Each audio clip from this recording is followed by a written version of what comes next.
The laughter echoed through the chamber like a wave of mockery that refused to die. Owen Briggs felt every eye in the Galactic Assembly turn toward him, watching for his reaction.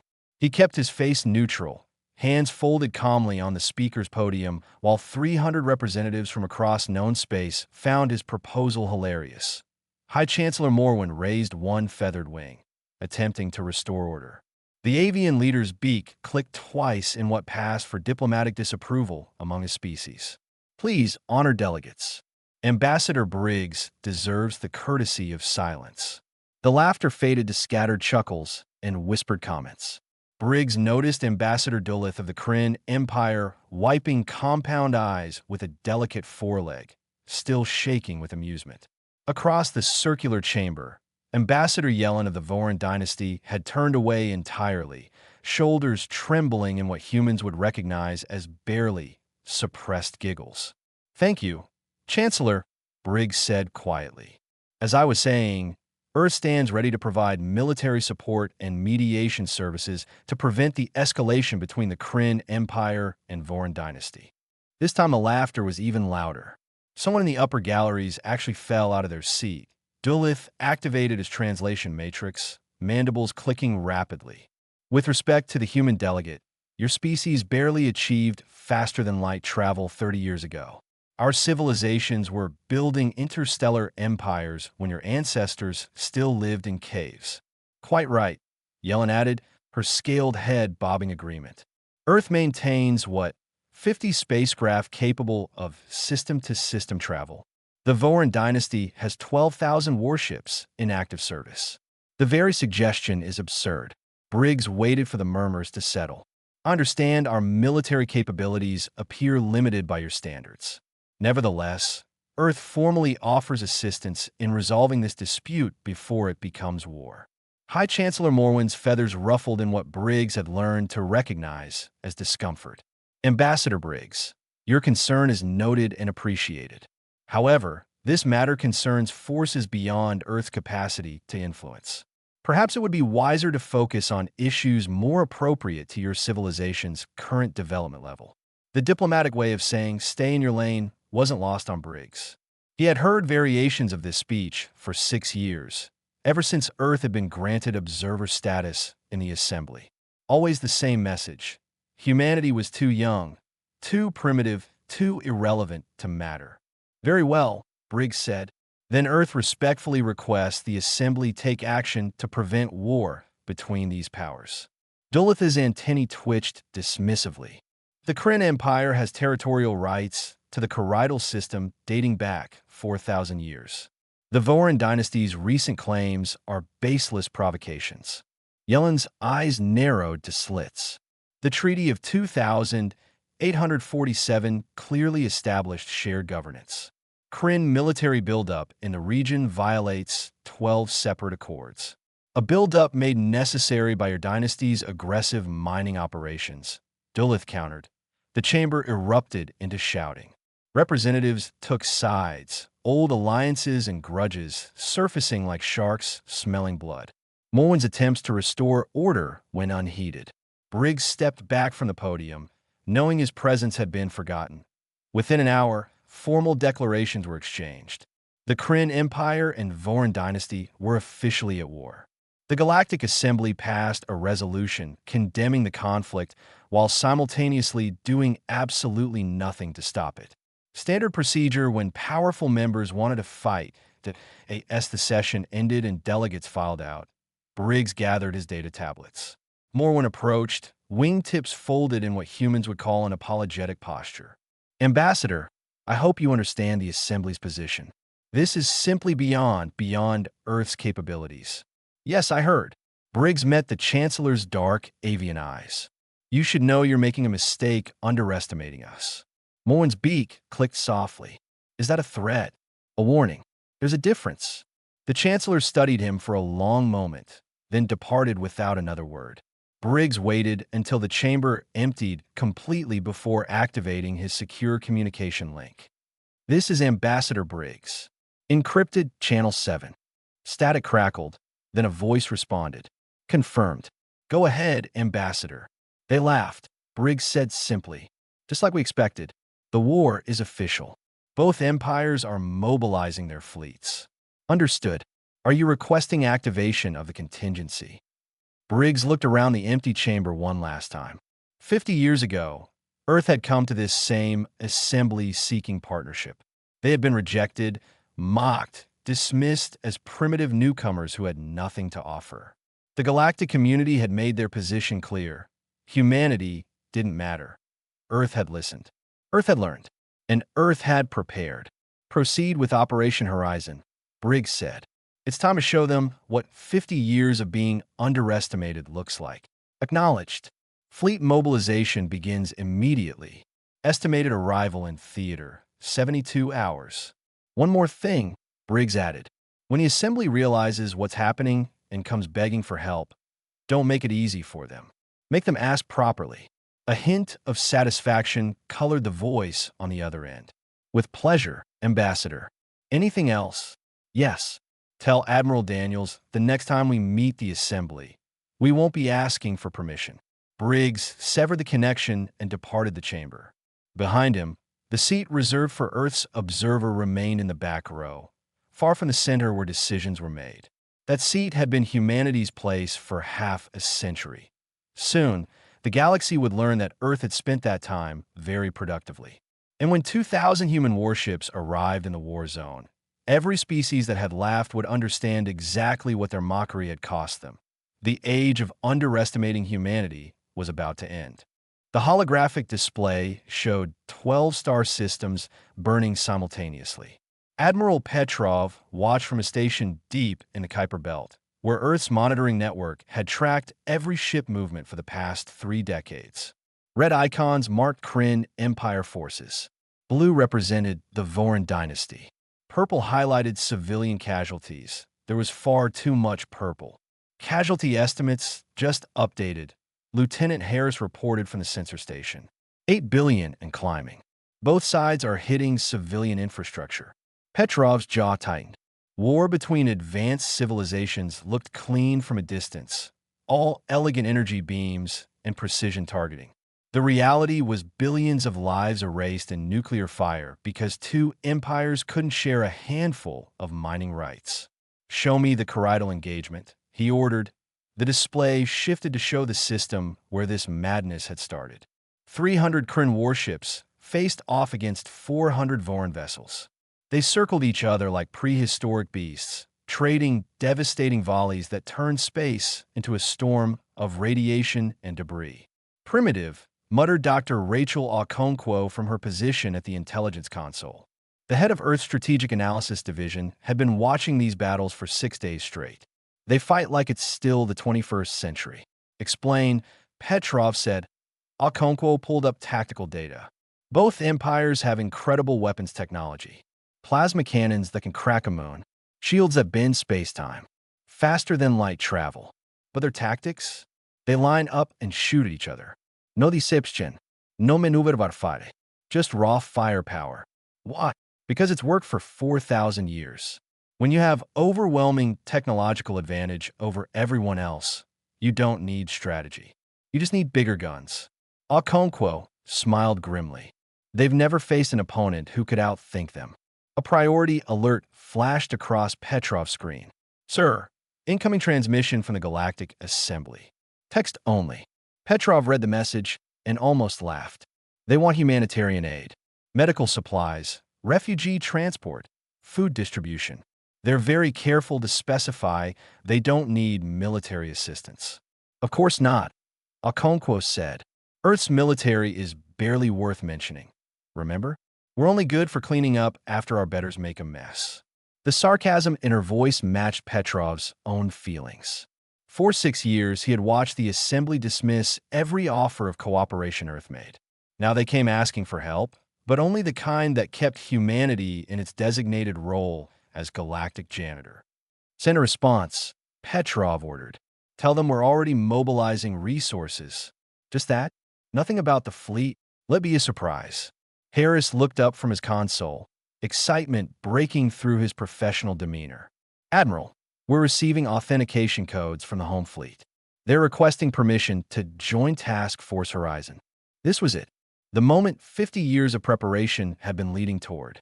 Petrov pulled up the fleet roster, watching as ship after ship reported ready status. 2,000 vessels built in secret, crewed by volunteers who had trained for a war the galaxy thought would never involve Earth.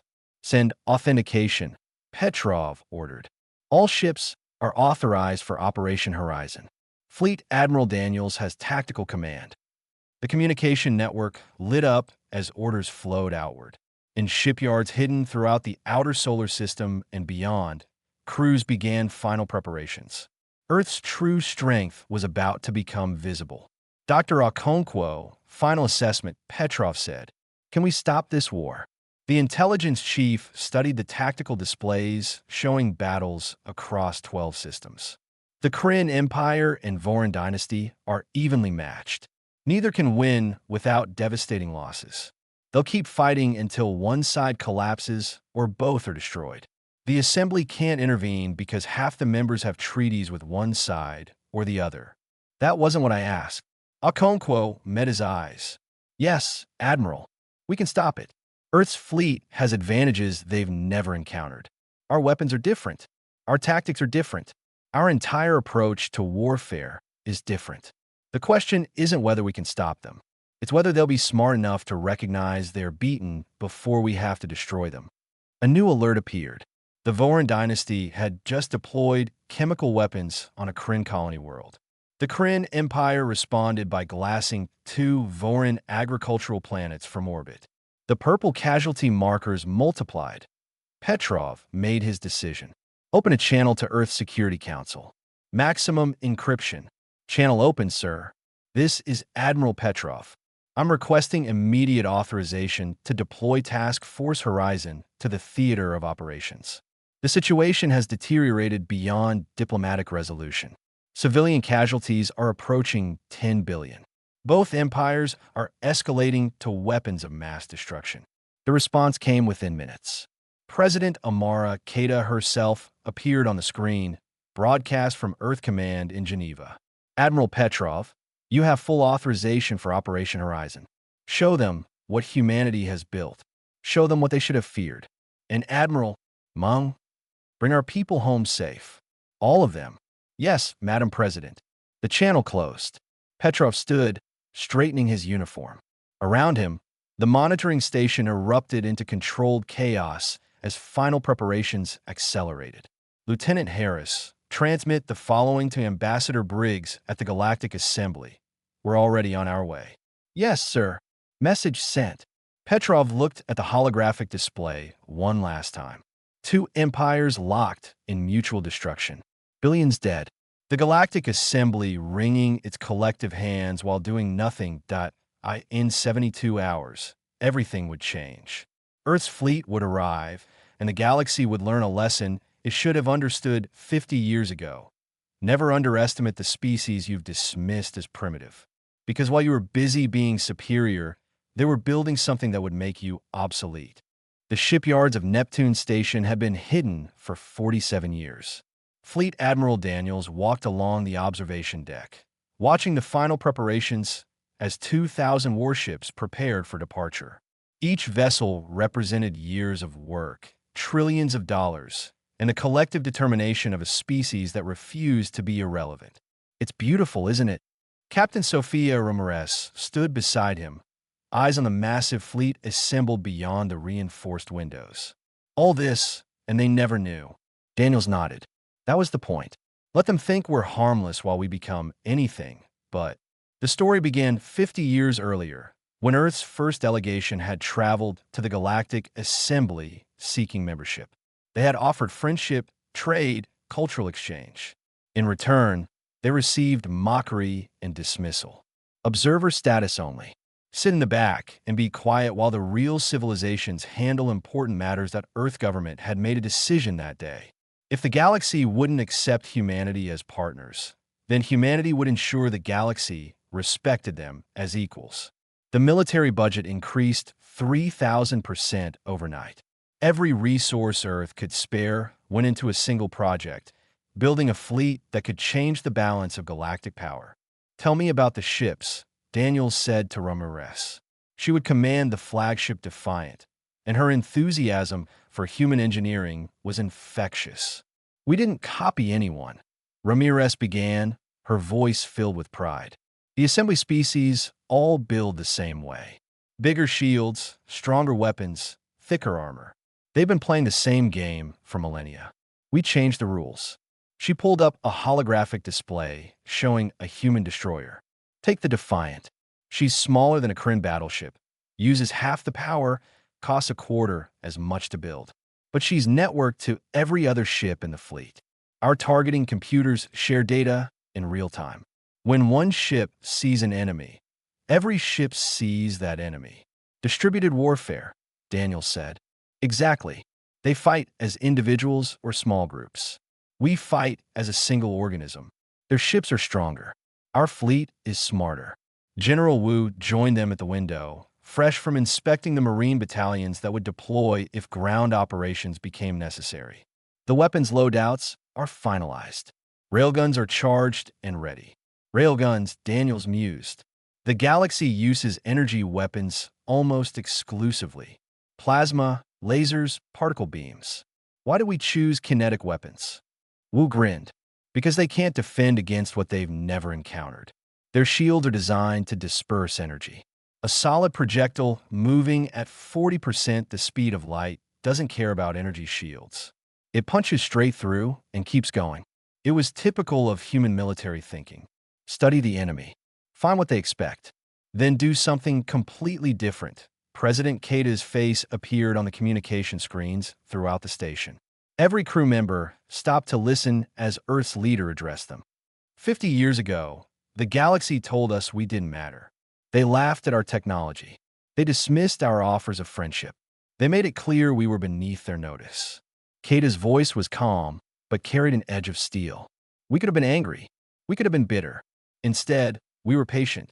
The image shifted to show the fleet assembled in formation, a sight that would have been impossible to hide a generation earlier. While they fought their petty wars and political games, we built this.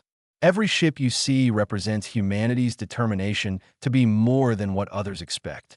You're the proof that being underestimated is only a disadvantage if you let it be. Daniels felt the weight of command settle on his shoulders. 2,000 ships, 300,000 crew members. Earth's entire military might gathered in one place for the first time in history. The Kryn Empire and Voran Dynasty are destroying each other, Kata continued. Billions have died. The Galactic Assembly that mocked us now begs for humanitarian aid. They still don't take us seriously. They think we're only good for cleaning up their messes. The president's expression hardened. Show them they're wrong. Show them what humanity has become. We offered peace. We offer help. They laughed. Now we demonstrate why that was their greatest mistake. The transmission ended. Daniels activated the fleet-wide channel, his voice carrying to every ship. All vessels, this is Fleet Admiral Daniels. Final status check. Sound off by group. One by one, the battle groups reported ready. Carriers, destroyers, frigates, support vessels. Drone platforms that could deploy thousands of automated fighters. Electronic warfare ships designed to blind enemy sensors. Medical frigates to handle casualties.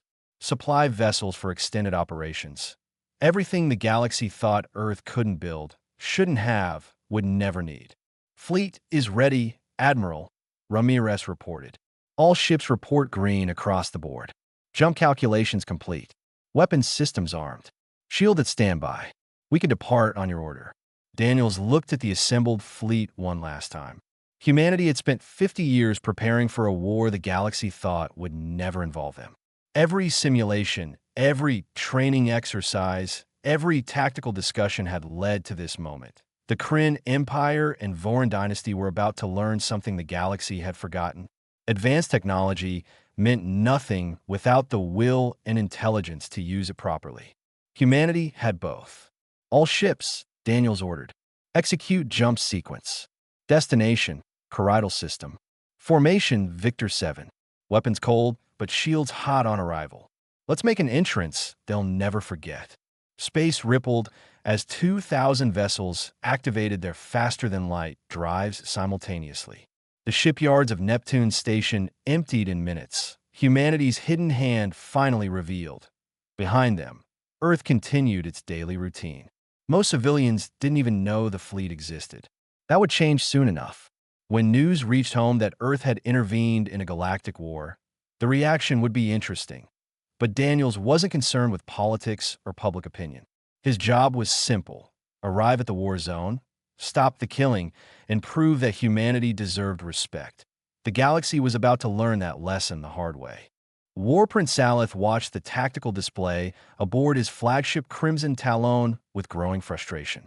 3 days of continuous battle in the Choroidal system had produced nothing but casualties. The Voran forces refused to break, matching every attack with stubborn resistance. His fleet had lost 47 ships.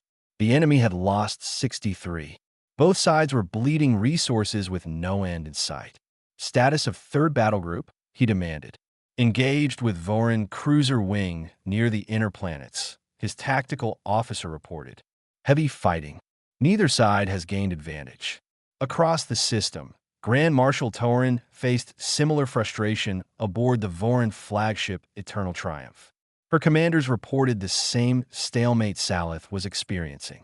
The Kryn Empire had committed 800 warships to this battle. Voran had matched them with 900. They had been killing each other for 72 hours with no resolution. Ready the reserve fleet, Torin ordered.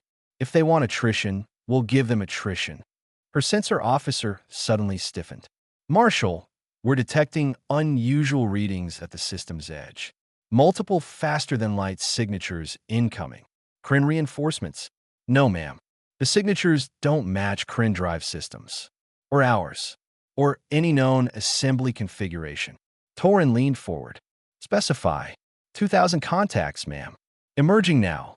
The tactical display erupted with new icons. Green markers flooded the screen, appearing in perfect formation at the edge of the choroidal system.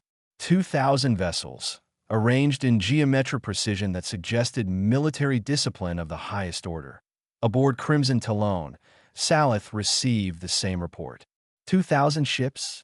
What fleet is that large? Identify them immediately. His communications officer worked frantically. Attempting identification now, Prince. Wait, we're receiving a broadcast on all frequencies. A human appeared on every screen in the system. Captain Sofia Ramirez sat in the command chair of her bridge, calm and professional. Behind her, human crew members moved with quiet efficiency. This is the Earth Defense Fleet, Ramirez said simply. All hostile forces will stand down immediately. For 3 seconds, complete silence filled both flagships. Then Salith began laughing. Earth? The primitives who can barely manage interstellar flight. He turned to his weapons officer. Ignore them. Continue the attack. Torin's reaction was more measured but equally dismissive. Open a channel. Inform the humans this doesn't concern them. Suggest they return home before they're damaged by stray fire. Her communications officer looked uncertain. Marshal, sensors are analyzing their ships. The readings are unusual. Unusual how? Unknown weapon systems. Power signatures that don't match any database entries. Shield configurations we've never encountered.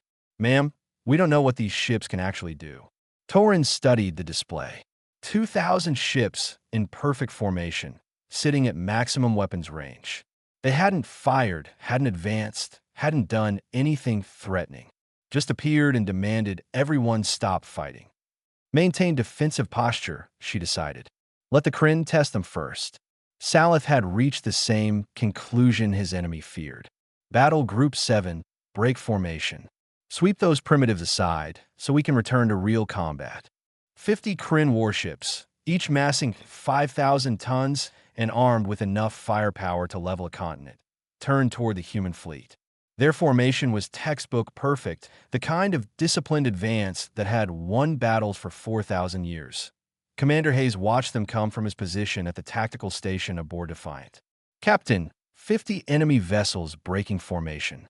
Course indicates aggressive intent. Time to weapons range for minutes. Ramirez kept her voice level. Maintain position. Weapons cold. Let them make the first move. They're accelerating, Hayes reported. 3 minutes to range. The Kryn ships came fast, confident in their superiority. 50 against 2,000 should have been suicide, but these were primitives. Earth barely had functional military capability. This would be a quick lesson before returning to the real war. 2 minutes. They're charging weapons. Ramirez activated fleet-wide communications. All ships, stand by for defensive action. Follow engagement protocol Echo 3. Do not fire unless fired upon. But once they start, show them exactly what they're dealing with. 1 minute. Kryn ships adopting attack formation. The 50 Kryn vessels spread into a wide arc, each ship targeting multiple human vessels. Their plasma cannons glowed with building energy. Missile ports opened, revealing hundreds of warheads ready to launch. They're firing, Hayes announced. Energy beams and missiles erupted from the Kryn formation, a devastating barrage that would have crippled any conventional fleet.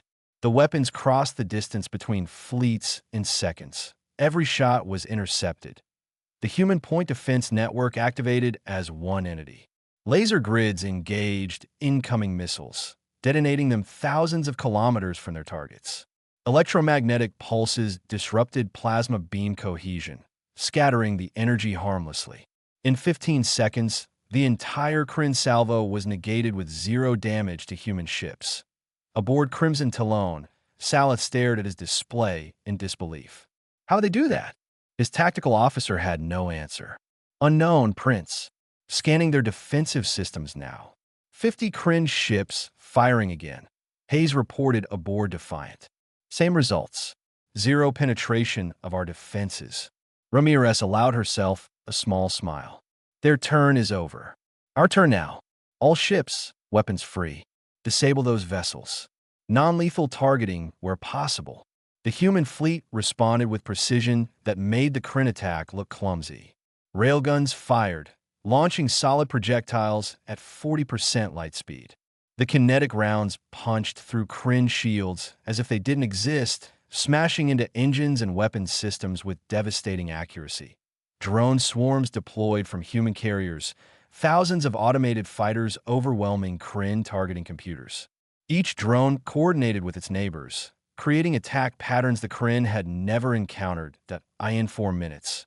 All 50 Kryn ships were disabled. Weapons offline. Engines dead. Life support intact, but everything else destroyed. 0 human casualties. Both Saleth and Torin watched in stunned silence as their assumptions about Earth shattered completely. Impossible, Saleth whispered. Ramirez's face appeared again on every screen. You have 1 hour to withdraw all forces from this system. After that, we start shooting again. And next time, we won't be gentle. Rage burned through War Prince Saleth like plasma fire. 50 ships disabled in minutes by primitives who shouldn't even have real weapons. The humiliation stung worse than any battlefield defeat. His ancestors had conquered star systems when humans still lived in caves. He would not accept this insult. Battle Group 3, engage the human fleet, he ordered. Full assault. 300 ships. Destroy them. His tactical officer hesitated. Prince, we don't understand their capabilities yet. Perhaps we should analyze the data from the first engagement before. I gave you an order. Execute it now. 300 Kryn warships broke formation and accelerated toward the human fleet. It was overwhelming force, the kind of power that had crushed rebellions and conquered enemies for millennia. Energy weapons charged, missile tubes loaded, shields strengthened to maximum. Aboard Defiant, Lieutenant Nash watched the approaching enemy with professional detachment. Captain, 300 vessels inbound. They're not playing around this time. Sofia Ramirez felt a moment of regret for what was about to happen. Earth had tried diplomacy. They had offered peaceful mediation. The galaxy had laughed. Now these ships were coming to kill her crew because their commander couldn't accept that his assumptions were wrong. Fleet Admiral Daniels, this is Defiant, requesting permission to engage incoming hostile force. Daniels' voice came through crystal clear. Permission granted, Captain. Rules of engagement. Disable enemy vessels with minimum casualties. But if they keep coming, you're authorized to use all necessary force. Protect our people. Understood, sir. All ships, weapons free. Engagement pattern Victor 9. Show them what coordinated warfare looks like. The 300 cringe ships entered maximum range and opened fire simultaneously. The sky lit up with energy beams and missile trails, enough firepower to slag a moon. It looked unstoppable. The human fleet's response was devastating in its efficiency. Every ship was networked to every other ship through quantum-encrypted communications. When sensors on one vessel detected an incoming missile, the targeting solution was shared instantly across the entire fleet. The closest ship with a clear shot engaged it. No wasted effort. No redundancy. Perfect coordination. Point defense systems hummed. Thousands of incoming projectiles met precisely calibrated counterfire. The Kryn barrage dissolved like rain against a force field. Their second volley incoming, Nash reported. Same results. Zero penetration. Return fire, Ramirez ordered. Railgun Solutions Alpha through Gamma. Drone Deployment Pattern 7. Electronic Warfare, Suite active. The human counterattack demonstrated why Earth had spent 50 years preparing. Railguns fired in perfect synchronization, each projectile calculated to arrive at its target within microseconds of its neighbors. The solid rounds moved at speeds the Kryn had never encountered, traveling so fast their shields couldn't adjust before impact. The first salvo disabled 80 Kryn ships. Engines exploded. Weapons systems shattered. Life support remained intact, but the vessels were combat ineffective. Drone swarms erupted from human carriers like angry insects. Thousands of autonomous fighters coordinated through networked artificial intelligence, moving in patterns that seemed random but were mathematically optimized for maximum effect. They overwhelmed Kryn point defenses through sheer numbers and unpredictability. Electronic Warfare Suite engaging, Nash announced, jamming their targeting sensors, feeding false data to their fire control systems. The Kryn ships suddenly found themselves blind. Their sophisticated sensors showed targets that didn't exist while missing real threats. Missiles launched at phantom contacts. Energy beams fired at empty space. The confusion was total. Ramirez watched the tactical display with satisfaction. All ships advance, close to optimal firing range. Let's end this quickly. The human fleet moved forward as a single entity, maintaining perfect formation while adapting to battlefield conditions in real time. It was coordination beyond anything the Kryn had ever faced. Another salvo of railgun fire. Another 50 Kryn ships disabled. The enemy formation was disintegrating under the precision assault. Aboard Crimson Talon, Salith watched his battle group die. How are they doing this? How can primitives fight like this? His tactical officer had given up trying to explain. Prince, we must withdraw. We've lost 130 ships in 12 minutes. If we continue, the entire battle group will be destroyed. No, I will not retreat from humans. Then we will die, Prince. Their technology is beyond ours. Not in raw power, but in application. They fight as one fleet while we fight as individuals. We cannot win this engagement. The truth burned, but it was undeniable. The remaining Kryn ships were scattered, confused, dying. The human fleet had lost nothing. Zero casualties, not even damaged shields. Across the system, Grand Marshal Torin made her decision faster than her enemy.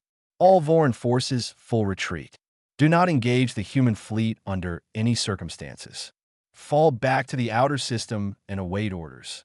Her tactical officer nodded with relief. Wise decision, Marshal. We cannot match their capabilities. I'm not interested in matching them, Torin said quietly. I'm interested in surviving long enough to learn what they actually are. Those aren't primitive ships. Those are weapons platforms built by a civilization we underestimated. The Voran fleet withdrew in good order, maintaining defensive formations but clearly signaling non-aggressive intent. The human fleet let them go, focusing on the Kryn forces still attacking. Prince, the Voran are retreating, Salith's officer reported. We're alone against 2,000 enemy ships. We must withdraw. Finally, Salith accepted reality. All ships fall back. Maintain defensive posture. Retreat to Rally Point 7. The surviving Kryn vessels broke off the attack, limping away from the human fleet with heavy damage. Of the 300 ships that had engaged, only 97 remained combat capable. The rest drifted as disabled hulks, crews alive but ships dead. The human fleet held position, not pursuing, not gloating, just waiting. Ramirez opened communications again, her voice carrying to every ship in the system. This is Captain Ramirez of Earth Defense Fleet. Both sides have now witnessed our capabilities. You have 45 minutes remaining to withdraw all forces from this system. If you're still here when time expires, we will forcibly remove you. This is your final warning. In both flagships, commanders who had spent their entire lives confident in their military superiority faced an uncomfortable truth. Earth had arrived, and everything they thought they knew about galactic warfare was obsolete. The Galactic Assembly Chamber felt different today. Ambassador Owen Briggs walked to the speaker's podium through absolute silence. No guisper conversations. No casual dismisses. Every representative watched him with expressions ranging from shock to fear to grudging respect. High Chancellor Morwen stood, feathers perfectly still in a posture that suggested careful neutrality. The Assembly recognizes Ambassador Briggs of Earth. We understand you bring terms for peace between the Kryn Empire and Voran Dynasty. Briggs placed his data tablet on the podium and looked around the chamber. The last time he had stood here, 300 delegates had laughed at Earth's offer to help. Today, those same delegates couldn't meet his eyes. Thank you, Chancellor. Before we discuss terms, let me provide context. 48 hours ago, Earth's defense fleet arrived in the Corridal system where Kryn and Voran forces were engaged in battle. We requested both sides stand down. They refused. War Prince Aleth of the Kryn Empire sent 50 ships to attack our fleet. When those ships were disabled without human casualties, he sent 300 more. Those were disabled as well. Total human losses, 0. Total enemy casualties, negligible because we chose restraint. Ambassador Duluth of the Kryn Empire shifted uncomfortably in his seat. Ambassador Yellen of the Voran Dynasty sat very still, processing the implications. Both fleets withdrew from the system within the 1-hour deadline we provided. Briggs continued. They're currently holding position outside the Corridal system. Earth's fleet maintains peacekeeping operations and has established a no-fly zone. Any ship that enters the system without permission will be escorted out, forcibly, if necessary. Morwen's beak clicked softly. Ambassador Briggs, the Assembly is grateful for Earth's intervention. However, we must ask, what are Earth's intentions now that you have demonstrated such considerable military capability? Earth's intentions are the same as they've always been. Chancellor, peace, cooperation, fair treatment for all species. The difference is that now you're taking us seriously instead of laughing. The chamber remained silent. It was the kind of silence that came from having assumptions destroyed. Our terms are simple, Briggs said. First, immediate ceasefire between the Kryn Empire and Voran Dynasty. Both sides will withdraw all military forces from contested territories. A neutral zone will be established under Earth's supervision until permanent agreements can be negotiated. Duluth activated his translation matrix. And if we refuse, then Earth will enforce the ceasefire. We have 2,000 warships in theater and the demonstrated capability to disable your fleets without breaking a sweat. I recommend you don't test our resolve. Yellen spoke for the first time. What about the disputed territories? The mining rights that started this war? Shared governance under Assembly oversight. Both empires have legitimate historical claims. Both will have access to resources. Neither will have exclusive control. If you can't share, neither of you gets anything. Earth will ensure compliance. It was blunt, direct, and backed by overwhelming force. The kind of diplomacy the Kryn and Voran understood. Second term, Briggs continued. Reparations for civilian casualties. Both empires will contribute to reconstruction funds for worlds damaged during the conflict. Earth will audit the funds to ensure they reach the victims, not corrupt officials. That's an internal matter, Duluth protested weakly. 13 billion dead is everyone's matter. Accept the terms or explain to your people why you're choosing pride over peace. The Kryn ambassador subsided. Third term, Vakheim's trials. Commanders who ordered attacks on civilian targets will face justice. The Assembly will establish an impartial tribunal. Both empires will cooperate fully. Mormon leaned forward. Ambassador, these are significant demands. You're asking two of the galaxy's most powerful civilizations to submit to external authority. No, Chan said it. I'm asking two civilizations who just learned they're not as powerful as they thought to accept accountability for their actions. There's a difference.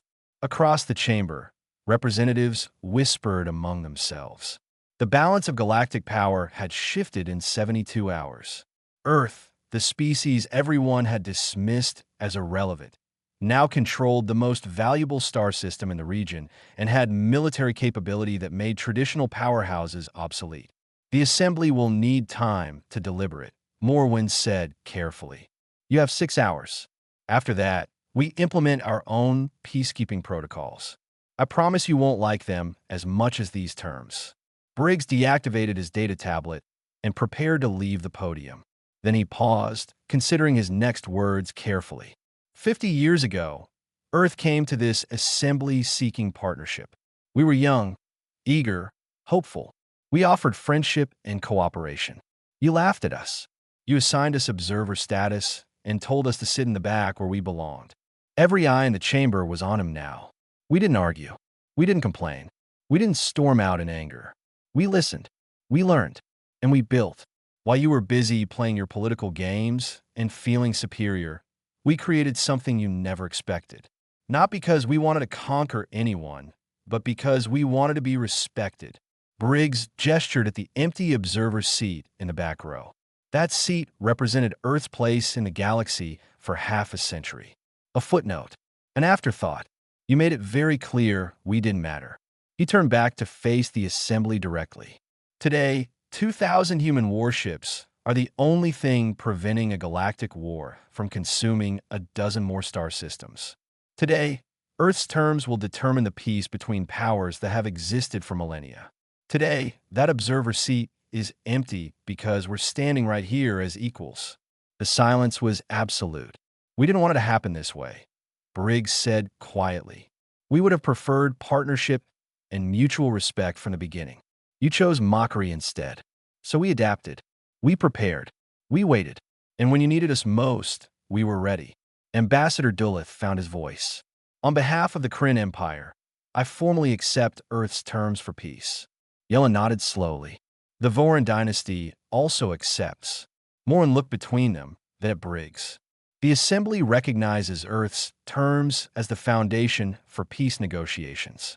We also formally move to grant Earth full Assembly membership with all rights and privileges thereof, including veto power on the Security Council, Briggs added. Including veto power, Morwen agreed reluctantly. Briggs allowed himself a small smile. Then Earth accepts. We look forward to working with you as equals. He departed the chamber, leaving behind representatives who were still processing what had happened. Earth had arrived as the galaxy's laughingstock and left as its newest power broker. In orbit above the assembly station, human ships maintained a visible presence. A reminder that military capability existed to back up diplomatic promises. Briggs activated his secure comm link as he walked. Admiral Petrov, it's done. They've accepted the terms. Excellent work, Ambassador. What's your assessment? They're scared, confused, and resentful. But they're also smart enough to recognize reality. Earth has credibility now. The question is what we do with it. That's above my pay grade, Petrov said with amusement. I just command the ships that make everything else possible. Speaking of which, how does it feel being taken seriously? Briggs thought about 50 years of dismissal, mockery, and condescension. About every offer of cooperation rejected. Every proposal laughed at. Every attempt to contribute ignored. Satisfying, he admitted, though I wish it hadn't taken a war to prove our point. Humans have a saying, the best time to plant a tree was 20 years ago. The second best time is now. We planted our tree 50 years ago. Today we're enjoying the shade. Briggs smiled. Let's make sure that shade covers the whole galaxy, Admiral. We didn't build this fleet to conquer. We built it to protect. Time to show them what that actually means.